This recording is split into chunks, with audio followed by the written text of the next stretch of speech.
Like I was already looking forward to watching this one, so I figured, you know what, go ahead and hop on commentary, share some of my thoughts, because I think this is a very interesting matchup.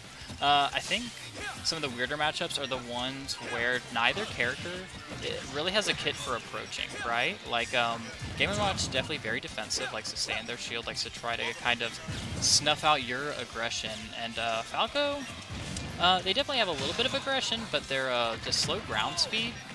And overall, I mean, they got some decent frames, but like nothing compared to the other species like Fox. So they really want to whiff punish. And so you have two characters here, neither of which that really want to be the initiator. And so watching these things play out, it's always pretty interesting. And as you can see here, Game & Watch I definitely think is the one that kind of like is the one that forces the opponent to play around in this matchup. Like I think Game & Watch can just sit and do Game & Watch stuff far easier then Falco can, like, you know, play by their traditional game plan. Oh. And we're trying to see Oni here in real time try to work out this matchup.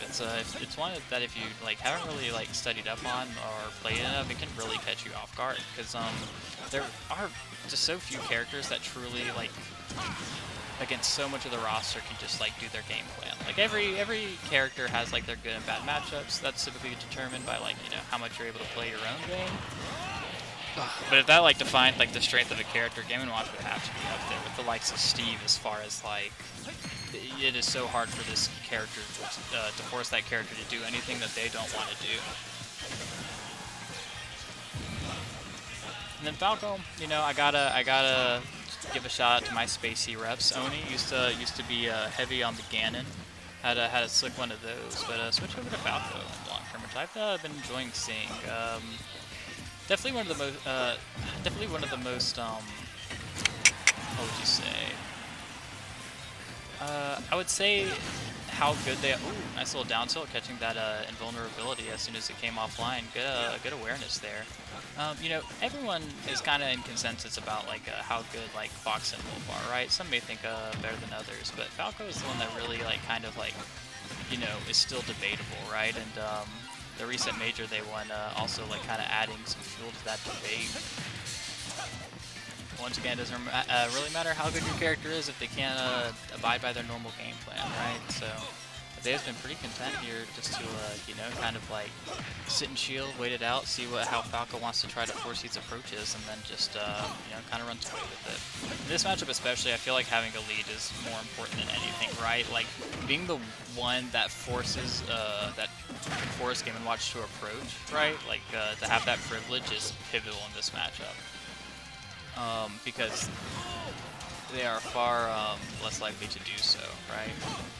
But also, it's and like Falco especially, well, they have like really good tools against most of the cast to like force approaches, right? They have a reflector to negate other projectiles, and they have okay, it's just a laser bucket, and they have a laser themselves to like, you know, apply pressure, right? And so against a lot of other zoners, they can really just kind of like take it easy. But Game & Watch is just so unique in the sense of bucket, right?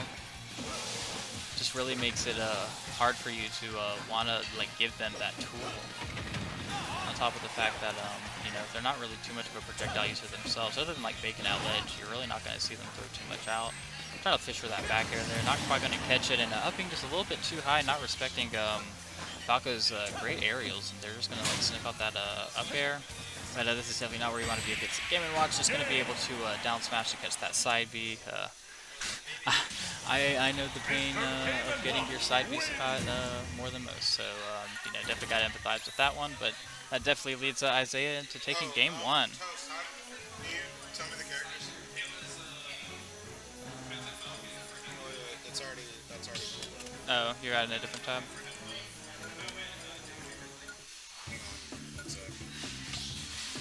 Yeah, PS2, and that one was.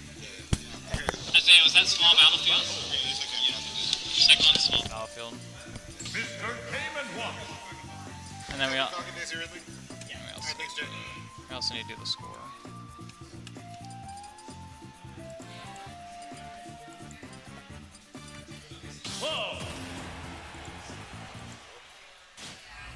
Gotta give me a game to watch at least.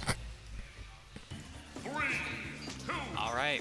Oh, bring it out the Cloud. Honestly, I really, really enjoy this counter pick. I haven't seen much of Oni's Cloud, but just on paper, Cloud definitely has much more in the way of like being able to play around Game & Watch, right? Like Game & Watch Sonic character blessed with a lot of range.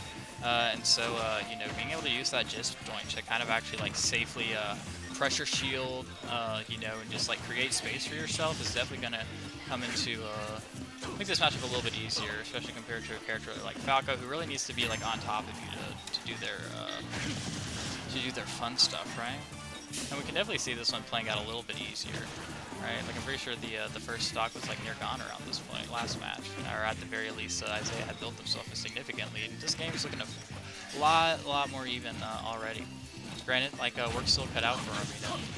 Once you switch to the winning character, you know, you gotta know how to apply their kit properly in order to get it done. But as I said, we're definitely seeing a vast improvement over the last game.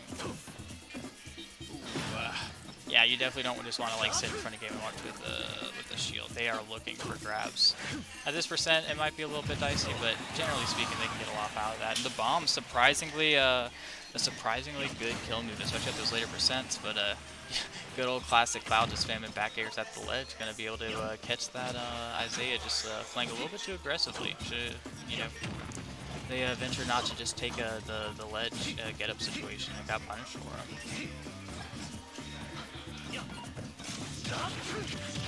There we go, just getting the 90 CC pressure. And something that like Cloud also has to kind of compete with Game & Watch, they can play a little bit of their same game, right? Like Cloud also fantastic out of shield game with that up B. I mean, like few compared to Game & Watch, but I mean, you know, as far as it's concerned, it has to be like up there, closer than most, right? All right, just gonna bake in a little bit, gonna use that hit stun to run in and get a grab. Ooh, oh, and that's beautiful too. I don't know if that's timing based, but that up air seems to be a really good counter to Game & Watch's down air, and they're going to be able to like take advantage of that offstage situation and go ahead and be the first time they have a lead this set. They're just continuing to rack up this extra percent. We're going to see how Izaih has to close out this kill here. They're going for the back air, but Cloud playing safe. They can't play too safe though because of that exact reason.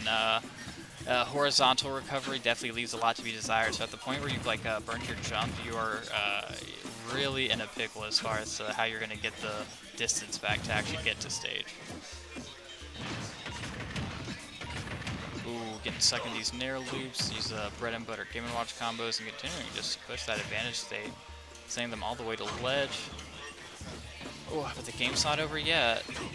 Only like a 33% lead on them, and now they're the one. Ooh, great bucket, good awareness to catch that. That is definitely going to be a kill. A limit side B from Cloud bucket has to be. I don't know the math, but I think it would be accurate to say that it hurts in the very least.